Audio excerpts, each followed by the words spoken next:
नमस्कार दर्शक बंधु मु जीवन स्वागत करुच्ची मोर आज गोटे नुआ भिडियो तो दर्शक बंधु आज आम कथा हाँ आपको जो सीएम किसान पैसा आसबार अच्छी जार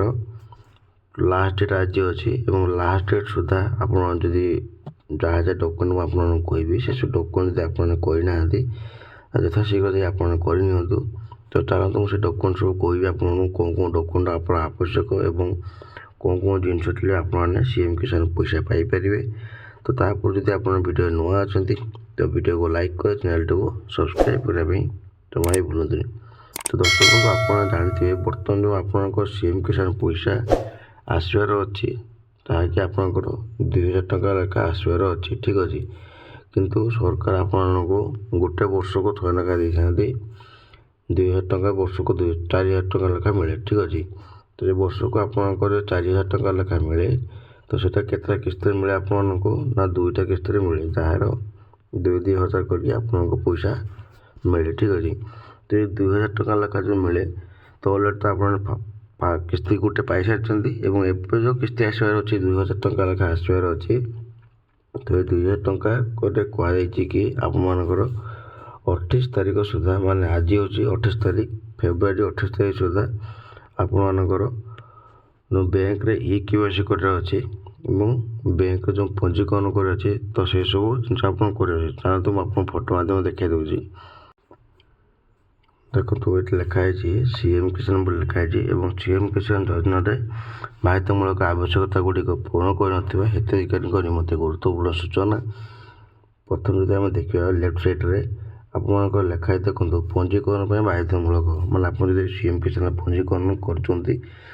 कौन कौन जिनस थी आवश्यक एक लेखा देखो बैंक खाता सह आधार संचयकरण माने आप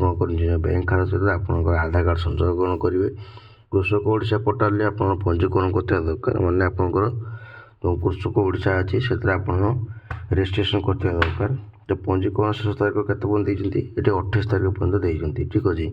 माने आप लास्ट डेट 28 फेब्रुआरी 2024 माने आज हूँ आप लास्ट डेट चाहिए भी अच्छी आप राति 12टा पूर्व आप पंजीकरण करेंगे तापर देख लिखाई भल भाव जूम कर देखिए लखुन लिखाई ये उपरोक्त आवश्यकता पूर्ण करने पर हिताधिकारी माने आधार लिंक मोबाइल नंबर जरिया केवाईसी सहित निकटस्थ जनसेवा केंद्र किंबा व्यक्तिगत स्तर में सीएम किसान पोर्टाल रे पंजीकरण कराई नियंतु जदि आप सब जिन कर सारी आपको आधार लिंक मोबाइल नंबरटा जो अच्छी तो से मोबाइल नंबर जरिया केवाईसी सहित माने आपको Aadhaar card PAN card mobile number जहाँ भी किसी आप डॉक्यूमेंट अच्छी तो सेटा को लेकिन आप निकटस्थ जनसेवा केंद्र को जी जनसेवा केंद्र को जाकि सीएम किसान पोर्टाल जो अच्छी ये सीएम किसान पोर्टाल आप पंजीकरण कराई ने तापर देख लिखाई तले यही समय सीमा मध्य पंजीकरण कर हिताधिकारी माने योजन बाद पड़ पड़ती जदि आप 28 तारीख सुधा आप पंजीकरण कर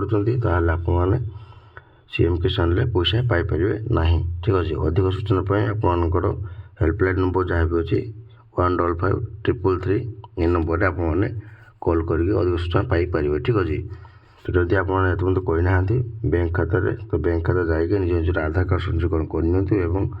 सीएम किसान पोर्टाल जो अच्छे सीएम किसान पोर्टाल आप रजिस्ट्रेशन करनी ठीक अच्छे जब वीडियो भल लगे तो वीडियो को लाइक कर चैनल को सब्सक्राइब करने जमा ही भूलुनी।